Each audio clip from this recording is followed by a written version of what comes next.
terminás con esta lógica de marra que le quiere cobrar al tipo que vive en la calle una multa. O sea, digo, es de una absoluta. Me preocupa más que los fisuras que viven en la calle, a mí me preocupan los fisuras que viven en los despachos públicos. Esos me parece que son los culpables de todo esto. ¿Por qué digo? La corrupción es el verdadero problema. La delincuencia callejera es si vos querés, es un emergente de la corrupción política. Y hasta ahora, ¿cuántos políticos han ido presos en la ciudad de Buenos Aires? Ninguno. Este modelo es nefasto. Terminamos encerrados en una ciudad que es un negocio. Estamos hablando de César Biondini, candidato por el Frente Patriota Federal. César, ¿qué tal? Buenos días y gracias por estar acá. Bueno, muy buenos días, les agradezco a ambos por la invitación y a la radio, muy agradecido. Les pido disculpas por la voz, la tengo un poco, como diría, afané, porque bueno, ayer fue el debate y la verdad que quedé cansado. Y como soy vecino, pues la radio está en Mataderos, me quedó muy práctico venir, así estuvo buenísimo. Bueno, eso es lo que hablábamos también afuera del aire, decíamos, ¿cuántos candidatos de Matadero fundamentalmente? Sí, y de la Comuna 9 también, porque sí, nos extendemos un poquito más y decís, wow, hay un montón que vienen ya pisando fuerte. Es que yo, bueno, lo que hablábamos fuera del aire, ¿no? Un poco creo que Mataderos también es muy político. En mi caso, si bien yo nací en Almagro, sí, tengo una historia familiar con Mataderos porque mi abuelo era de Mataderos. Él, de hecho, tenía una tienda ahí sobre Alberdi, que era Homero, que era una tienda de electrodomésticos, mi abuelo Héctor. Entonces, digamos, como que la familia siempre estuvo conectada. Y volví a Mataderos, en definitiva, de alguna forma, a través, bueno, cuando conozco a la que es mi esposa actualmente, a Belén. Ella justamente vive acá, se crió acá, y bueno, y un poco como que volví. Y es más, me acuerdo que un día, pasando por Alberdi, buscamos la dirección y ahí estaba el local, que bueno, ya obviamente cambió, lo que era el local de mi abuelo en ese momento, sí, donde se crió mi viejo, etcétera, etcétera. Y dije, ¿cómo la historia, ¿no?, te va llevando de vuelta un poco a ciertos lugares? Por supuesto. Y en ese aspecto, bueno, siempre estuve un poco conectado con el oeste, viví también muchos años también en lo que sería Villa Sarmiento, después, bueno, en Capital, Floresta, pero bueno, ahora ya hace muchos años ya afincado acá en lo que es Mataderos. Ahora, también tomando esto que vos contás, repasando parte de tu vida, ¿quién es además César Biondini para este candidato que se quiere presentar, que se va a presentar en las legislativas de este año?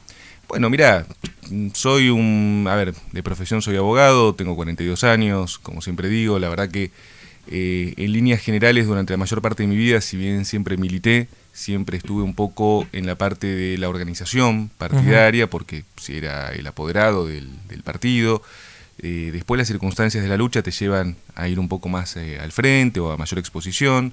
En rigor, si vos haces un seguimiento, yo por cuestiones partidarias me presenté en el 2023 representando al partido en el orden nacional, una precandidatura a presidente que en realidad fue básicamente representar al partido, sabíamos cómo era la cuestión. Pero yo en ese momento, cuando termino la campaña 2023, las PASO 2023, no hacía uso de las redes sociales, hacía un uso muy, muy pequeño. De repente me acuerdo que pasaron las PASO, empecé a comentar cuestiones, como que me sentí, un poco, voy a usar un término que se usa mucho ahora, ¿no? Un poco interpelado con lo que yo veía que iba a venir con Milei, ya desde siempre había estado opuesto a él, y eso empezó a generar, para mí, sorpresa, porque la verdad que no fue algo que uno calculado o eso, fue una cuestión donde dije, empezó a repercutir, empezó a tener mucho eco en sobre todo lo que es Twitter, X, y ahí empezó a crecer un poco una cuestión que, digamos, como yo digo, si bien en ciertos medios, no como Frecuencia Cero, que es muy democrático, y lo quiero destacar, este trabajo que ustedes están haciendo, pero vos sabés que hay grandes medios que no te dan bola. Entonces, sin embargo, fíjate que hubo un estudio de hace 2 días de Intercomunicaciones, donde marca que nuestra cuenta es la 8ª cuenta más importante a nivel político de la ciudad. Entonces, a nivel de influencia, por un trabajo cotidiano, digamos, ¿no? Entonces, cuando a mí la gente me pregunta, bueno, ¿qué soy? Yo soy vecino de Mataderos, soy abogado, tengo 42 años, soy un tipo que está convencido del patriotismo, un tipo que está convencido de que la Argentina puede salir adelante, por eso yo me defino como nacionalista, me defino como una persona que ama a su pueblo, que ama a su país, que me duele mucho lo que está pasando en este momento, que no entiendo por qué tenemos que estar viviendo esto de que se le pega a los jubilados, de que los chicos tienen hambre en un país inmensamente rico. Y aparte soy padre de familia, tengo a mi hijo Franco, que tiene 3 años, a mi hijita Milena, que tiene 3 meses, y con esto te cierro. yo no quiero que mi hijo crezca en esta Argentina. O sea, yo ya cuando era adolescente viví el 2001. Y el 2001 se llevó todo puesto. Nos costó mucho recuperarnos de ese momento, de hecho nunca nos terminamos de recuperar. Esto que está haciendo, lo digo desde mi lado, Milei nos está llevando a algo mucho peor que el 2001. Yo la verdad que no quiero que un día Franco me diga, me voy. Porque yo siento que puede pasar. Entonces, a ver, en cierta forma, mi esposa es docente universitaria de la UBA, de medicina. Somos, a ver, en cierta forma, si vos querés, a los 40 y pico todavía te consideras un poco joven. Sí, totalmente. Joven, sí, vive, sí. total. Y nosotros lo hablamos todos los días. Es decir, nosotros no nos queremos ir. Claro. O sea, nos ha pasado que esta crisis obviamente nos ha comido ahorros, nos cuesta mucho más las cosas, con una nena chiquita obviamente tenés otros gastos y otras preocupaciones. Y un mundo que la verdad que se ha vuelto muy violento, muy extraño, y donde la verdad que a veces vos hablás de ciertas cuestiones, y me ha pasado conectarme con mucha gente que capaz que termino pensando distinto en otros aspectos, pero que todos estamos preocupados por el destino de Argentina.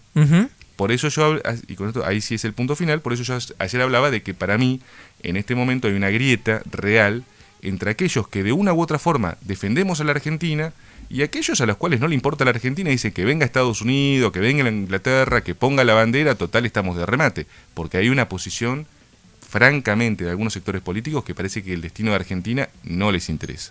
Ahora nos vamos a meter en las propuestas concretas que tenés de cara a las legislativas y para la ciudad de Buenos Aires, pero quiero tomar algo que recién decías, es yo me voy conectando con personas que piensan distinto, pero hay un punto en común, que dicen nos preocupa la Argentina.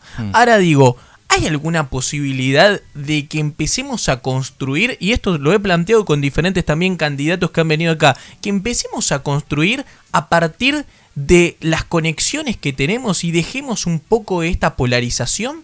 Y digo, esta pregunta también la podemos llevar al recinto cuando el próximo diciembre, si te toca asumir, si los porteños te eligen, que lleves adelante también esa idea.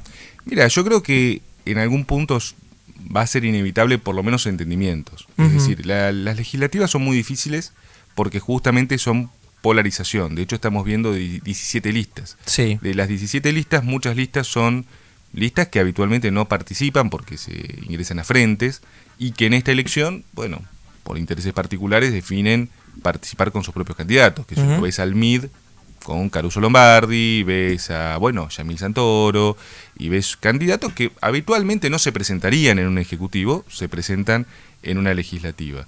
Con respecto a lo que va a pasar, digamos, 2027, falta mucho. Yo creo que sí, en algún punto va a haber que definir cuestiones. Está muy raro el panorama. Si vos me decías hace 2 meses atrás, parece que, no sé, el peronismo tenía definidas sus cuestiones. Hoy te diría que el peronismo no tiene definido absolutamente nada. Tienen una interna sangrienta entre ellos, sobre todo en lo que es provincia de Buenos Aires. Con lo cual, el panorama por ahora es incierto. Yo lo que veo es que se aproxima, y esto no es fatalista, yo no soy fatalista, yo hago análisis. O sea, siempre mi característica, lo hice siempre desde el punto de vista de la abogacía, es yo hago una proyección. Yo lo que estoy viendo es que estamos ingresando en una etapa que es peor que la del 2001, porque estamos en una crisis que probablemente cuando estalle ya ni siquiera haya posibilidad real de una recuperación rápida o de una salida rápida. Probablemente tengamos varios años de inestabilidad que no lo tuvimos en el 2001 porque fue un periodo relativamente corto, porque no hay liderazgos concretos. O sea, hoy no hay una fortaleza de decir, bueno, no sé, cambia. En el 2001 estaban los radicales, los peronistas, etcétera. Eso no existe más. Claro. No hay fortalezas, no hay conducciones. Claro. Lo que vos tenés es una especie de 2001, pero sin revolución y sin épica. Y eso es un poco lo que nos está pasando, por eso yo veo una cuestión adormecida, por eso en algunos puntos uno tiene que, digamos, ser, como dicen ahora, más picante, porque yo también quiero despertar un poco a la gente y decirle, a ver, estamos yendo hacia el abismo. Claro. Y ese abismo es un abismo que nos va a costar muchísimo recuperarnos. El hecho de que hoy, a esta hora, esté viajando el jefe del Comando Sur a Ushuaia para, entre comillas, revisar la posición de los chinos, sabiendo que Ushuaia es el ingreso a la Antártida y que el ministro de Defensa le vaya a servir de mucamo, a mí, en lo particular, me aterra. Como argentino, y me aterra más que no haya un análisis geopolítico de lo que está sucediendo y que lo tomemos como algo, no todos digo, pero que haya gente que lo tome como algo normal. Claro. Porque la Antártida es básicamente el futuro de la Argentina. Y no se está viendo eso. Entonces, ¿por qué el Comando Sur mandó a su jefe? Ayer lo recibieron en Casa Rosada, hoy va a Tierra del Fuego. De hecho, el gobernador se negó a recibirlo. Estamos, digo, en una situación que están pasando cosas. Digo, yo obviamente soy candidato de la ciudad, hablaremos de la ciudad. Sí, sí. Pero a nivel nacional están pasando cosas al costado que son tremendas. Claro, y ayer, bueno, justamente comentaste, ¿no? Esta presentación de 17 candidatos y justamente esta intención, ¿no? También de despertar a tu electorado y la gente que también te estaba viendo. ¿Qué opinas del debate de ayer? ¿Cómo lo sentiste? ¿Crees que sirvió? ¿Crees que pudiste llegar a los electores, a los vecinos de la ciudad de Buenos Aires?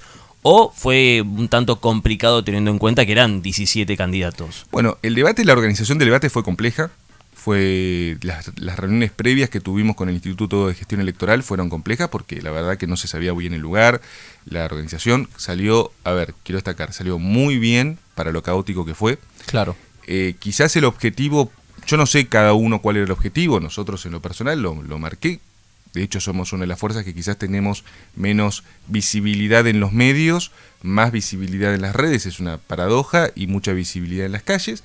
Pero bueno, en lo personal, si vos me preguntas a mí, sí, yo sentí que pude plantear propuestas, que pude debatir, que pude, digamos, incluso fui...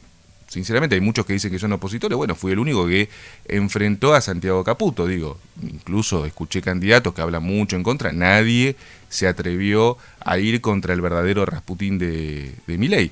Bueno, en mi caso lo hice. Con todas las consecuencias que eso te implica. Porque, ojo, después te atacan, te insultan, es un ambiente de hostigamiento. Yo por eso hablé, una de las propuestas muy concretas fue regular, sin perder la libertad de expresión, porque esto incluso nosotros lo marcamos, pero la regulación de las redes sociales, hoy por hoy no es solamente por un tema político, es por un tema de los chicos. Porque vos imaginás, yo tengo 42 años, a mí me pueden hacer, no sé, campañas, lo que vos quieras, a mí no me afecta. O sea, uno tiene una seguridad, una vida, una convicción. Ahora, vos imaginate trasladarlo a la vida de un adolescente.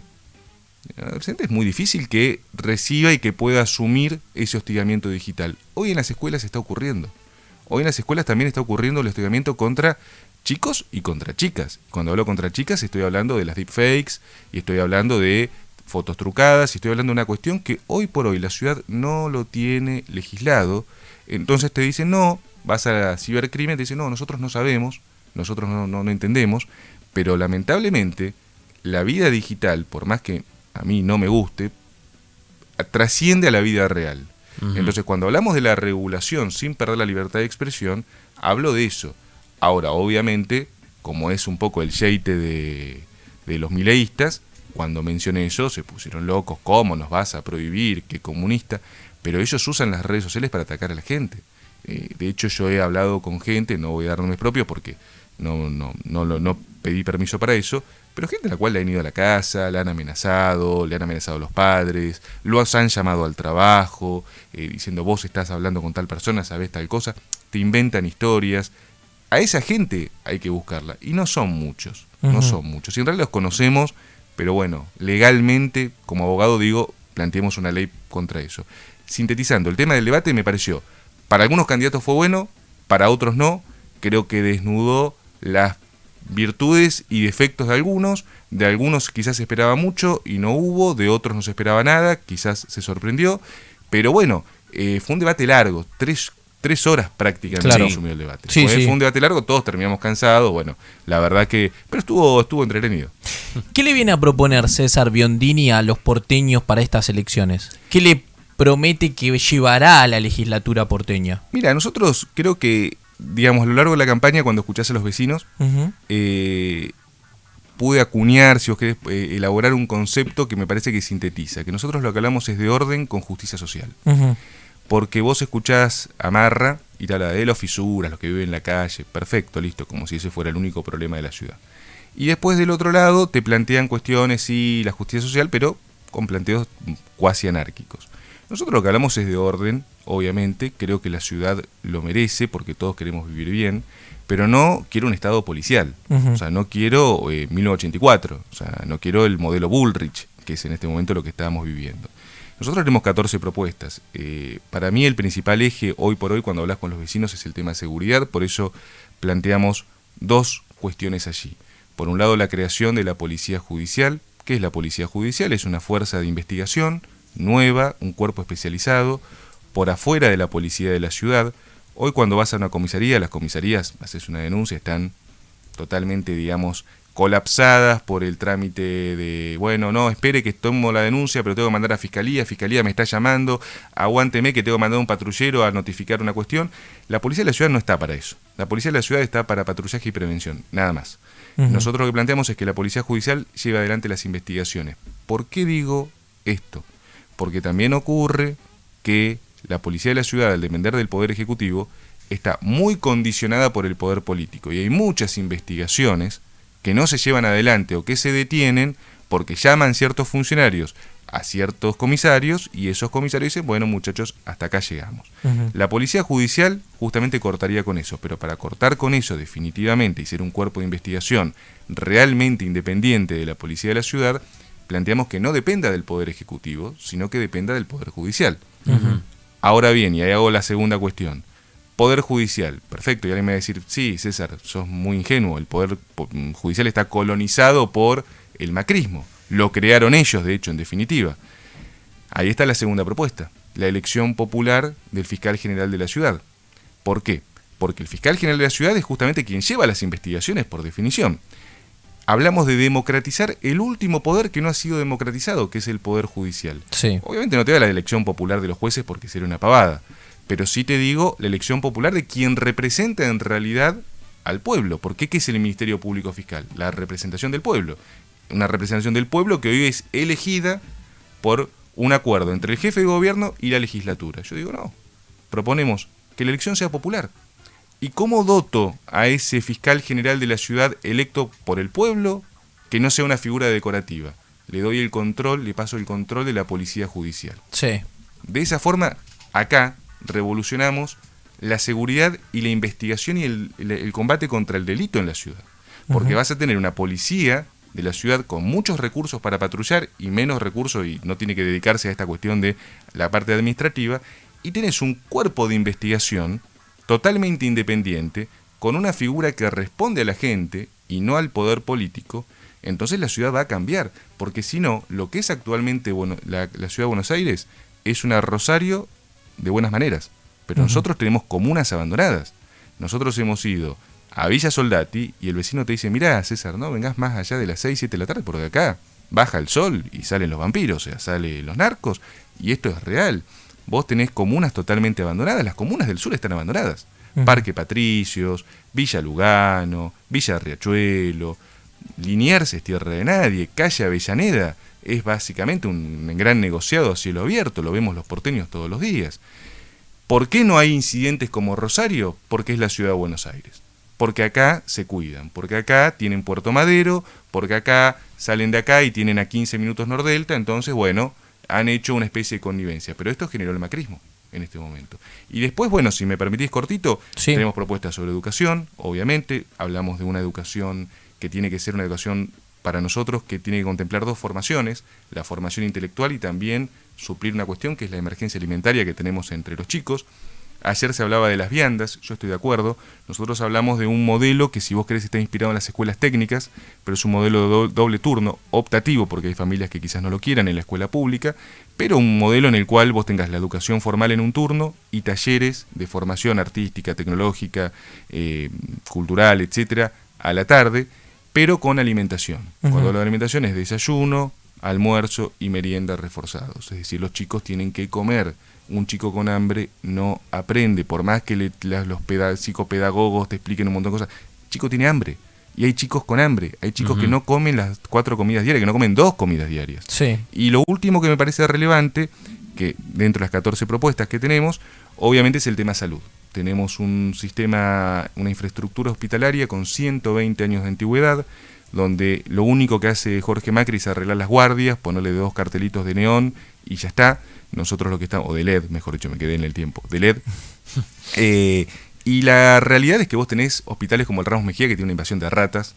Tenés, hemos puesto entre las propuestas, porque lo hemos hablado con los médicos y a mí me sorprendió, pero bueno, está botones antipánicos para los médicos. No hay seguridad en el hospital público. Los médicos a veces son sometidos en turnos de noche a situaciones de violencia donde la policía cae una hora después. De hecho, hace poco hubo un personal de una chica que era personal de limpieza que fue acuchillada en el Elizalde porque simplemente le dijo a una persona que está en el pasillo, no fumés, y fue y le metieron un cuchillazo en la panza. Entonces lo que digo es, esa es la situación que se está viviendo, una violencia muy grande y una falta de tecnología. Tenemos 2 resonadores magnéticos en toda la ciudad de Buenos Aires, en los hospitales públicos. O sea, vos pedís un turno en un hospital público y arreglate como puedas. Y las prepagas ya no están pudiendo cubrir, porque evidentemente los afiliados se están yendo por los costos. Entonces vos tenés una presión sobre el sistema de salud público que es cada vez mayor, sobre un sistema de salud público desfinanciado, porque le doy un dato al oyente. El año pasado Jorge Macri destinó el 16% del presupuesto de la ciudad a salud. Sí. Vos decís, es muy buen número. Jorge Macri es ministro de salud, es un sanitarista espectacular. Lo que no dijo Jorge Macri es que subejecutó el 49% de ese presupuesto y lo destinó a cuestiones que nadie sabe.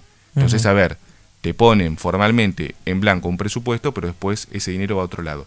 Y lo que ejecutó tampoco es competente. ¿Por qué? Porque los médicos no tienen sueldos justos, los haces trabajar en horarios militares porque el régimen de turnos es un régimen que se heredó de la época napoleónica, es un régimen militar, que ellos, por eso los turnos 24, 36 horas, ¿por qué esos turnos? Bueno, porque son militares, no son civiles, es una cuestión que hay que corregir.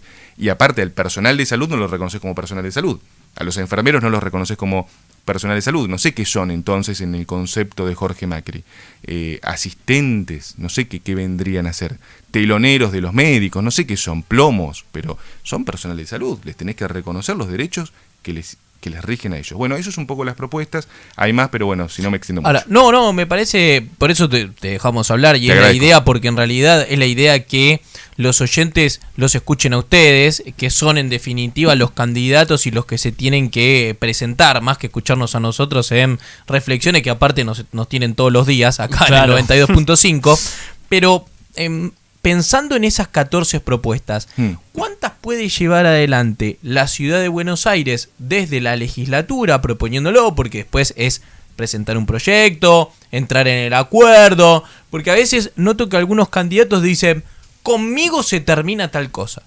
Y yo digo, ¿cómo con vos se termina esto si no vas a ser jefe de gobierno, vas a ser legislador? Lo cual no le estoy sacando mérito, pero digo, en realidad presento un proyecto, pasa por comisión, luego por el recinto, se aprueba y después se ejecuta con el tiempo. Hay todo un camino que no es conmigo, y ni siquiera conmigo, sino es con todos, claro, en realidad, o con gran parte.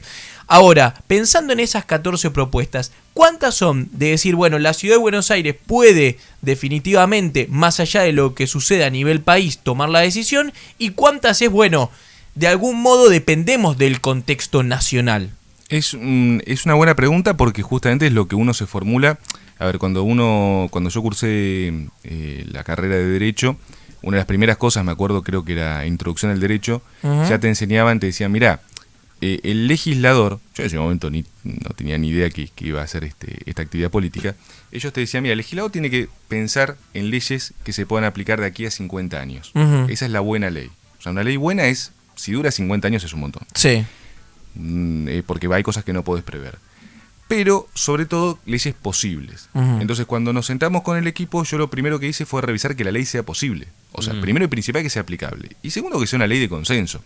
Cuando vos lees las 14 propuestas, yo te diría que todas para mí son propuestas de consenso. Es decir, que sería muy extraño, porque si uno la defiende y la explica, ¿por qué te opondrías a eso? Por ejemplo, hablamos de la crisis energética. Bueno, nosotros planteamos, por ejemplo, la creación de un sistema un sistema redundante, hablando en términos informáticos, un sistema que permita que, por ejemplo, algo tan sencillo como el alumbrado público y los semáforos, cuando se corta la luz, no se corte el sistema de alumbrado y de semáforos. Se puede hacer perfectamente, ya se aplicó en Chicago, se aplicó en Los Ángeles, se aplicó en Madrid. ¿La ciudad lo puede hacer? Sí. ¿Presupuestariamente es inviable? No. De hecho, cada propuesta, cuando la gente entre, que meto el chivo, es cava.frentepatriota.org, cava.frentepatriota.org, reitero, ustedes la van a ver, hasta está la explicación presupuestaria de cómo sería eso. a ver, me parece que es serio que si vos te presentás para una cuestión legislativa, plantees cuestiones legislativas. Si te presentás para una cuestión ejecutiva, vas a plantear cuestiones ejecutivas. Hay propuestas que yo no sé, escuché, vamos a hacer una cárcel sobre el Río de la Plata o algo así. Bueno, está bien, está, qué sé yo, como chiste está bueno, pero la realidad es que es inviable, o sea, legislativamente. Entonces, ayer pasó un poco eso, que también se notó que había candidatos que fueron a hacer show, que también es un negocio, yo cada partido elige su estilo, si les gusta hacer eso está, pero creo que era un momento para debatir propuestas, o claro, mínimamente para decir, bueno, che, vamos a charlar. Me pasó con un candidato que le dije, no sé qué preguntarte porque no escuché una propuesta. O sea, sí, lo escuché en un momento. Sea, está bien, o sea, te escuché el análisis, la crítica, y la propuesta ¿cuál es? Y me terminé hablando de los sándwiches de no sé qué colegio. Está bien, para un centro de estudiantes está perfecto, pero estamos hablando de la Ciudad de Buenos Aires y de la legislatura porteña. Ahora, quiero tomar esto que estabas planteando del consenso y parte de la charla que teníamos recién con esto de buscar en definitiva conexiones y más allá de las críticas, por supuesto, porque es un Estado democrático, entonces cada uno, las diferencias tienen que existir y hacen bien también las diferencias porque nos permiten hasta crecer en definitiva, siempre en el marco, por supuesto, del respeto, de que se dé una discusión que nos valga la pena realmente. Y en ese sentido pienso, bueno, hace casi 20 años que está el PRO, más o menos, va a cumplir 20 años en la Ciudad de Buenos Aires, y en definitiva, más allá de la primera elección en la que se presenta Mauricio Macri, que pierde, luego fue elegido el PRO constantemente, tanto en legislativas como para jefe de gobierno. Y digo, evidentemente el electorado del otro lado, hay algo que lo ha seducido, ha elegido para que esté en la Ciudad de Buenos Aires. Hay algo entonces en ese sentido de decir, mira, esto lo podemos destacar del PRO que ha llevado adelante un reconocimiento. Ayer lo escuchaba a Adorni decir, la verdad es que cambió la ciudad desde que está el PRO, pero para mí se agotó, por ejemplo. O sea, de algún modo él termina diciendo que hubo un cambio que se termina notando, pero que ahora, por ahí por una cuestión política, porque necesita diferenciarse, dice que se agotó. Claro. No, en realidad es que la realidad es que nosotros hasta el PRO, digamos, la ciudad se manejaba casi como un municipio. Uh-huh. Es cierto que toda la construcción, en cierta forma, de lo bueno y lo malo de la identidad de la ciudad, lo terminó haciendo los 18 años de macrismo. Digo, lo bueno y lo malo. Sí. A mí lo que no me gusta del modelo de la ciudad es que se convirtió en un negocio. O sea, dejó de ser una ciudad y se manejó bajo la lógica comercial. Por eso yo ayer criticaba y le ponía nombre propio, hablaba de Eltsain. Y Eltsain, hay muchos pequeños Eltsain, pero digo, se han demolido casas para hacer edificios que en definitiva son negocios. Hoy por hoy alquilar en la ciudad es una aventura. Ser propietario en la ciudad es imposible, digo, salvo que tengas mucho dinero, pero es prácticamente imposible. La ciudad está expulsando a las familias. Hay muchos chicos jóvenes que se están yendo al conurbano e incluso un poco más allá del conurbano para poder sobrevivir porque no pueden pagar estos alquileres. Entonces, a lo que voy es, al principio uno dijo qué bueno, ¿no? Algunos decían, bueno, che, qué bueno, tenemos nuestra propia policía, esto es independiente. Sí, pero hoy la ciudad es invivible.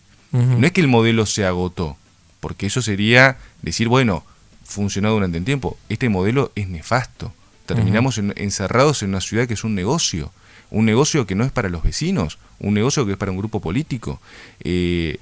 Hace 2 meses Jorge Macri festejaba, hice motosierra, achiqué, no sé, creo que cuántos millones, miles de millones de pesos. Sí, está perfecto, pero lo achicaste de tu propia gestión. O sea, digo, no se reconocen entre ellos. Vos lo escuchás a Jorge Macri y a Larreta y parece que son de 2 partidos distintos. Ayer lo escuché a Larreta decir, aprendí. Bueno, si después de 8 años de jefe de gobierno aprendió, la pucha, pero hubiera aprendido antes, hubiera ido a la escuela el hombre.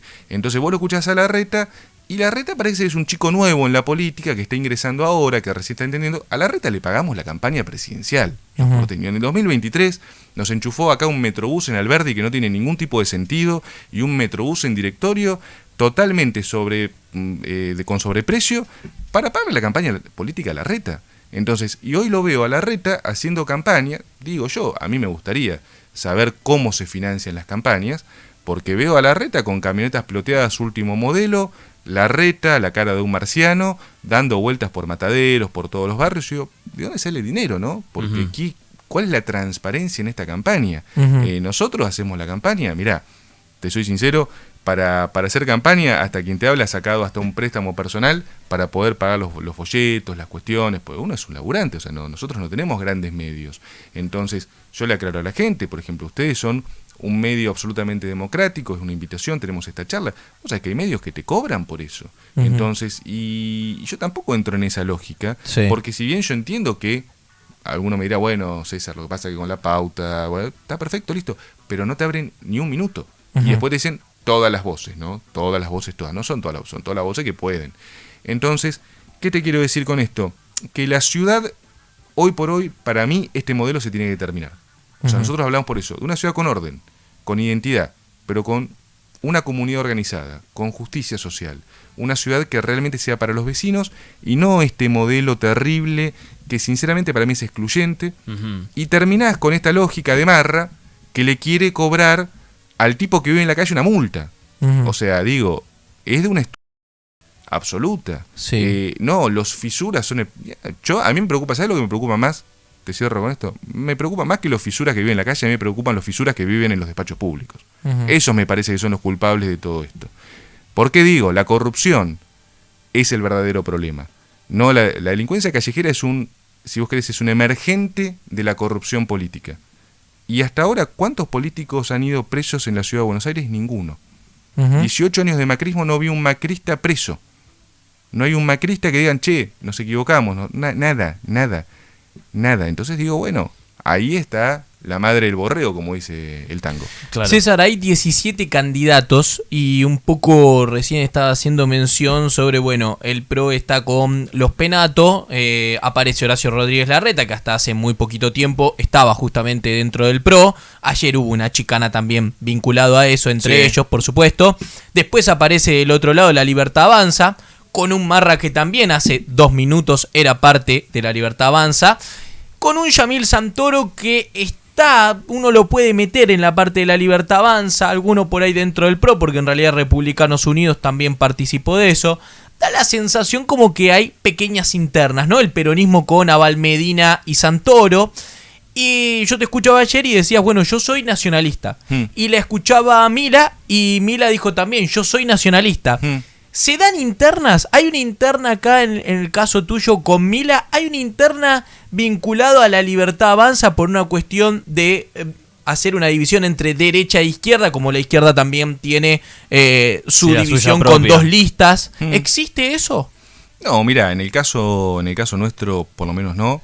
Yo la verdad que respeto a todos los candidatos. De hecho, a Mila la conozco. Me parece que es una chica que está emprendiendo un camino, es una dirigente. No le voy a decir, no parece que le estoy bajando el precio. Es una dirigente que está emprendiendo el camino, me parece muy bien.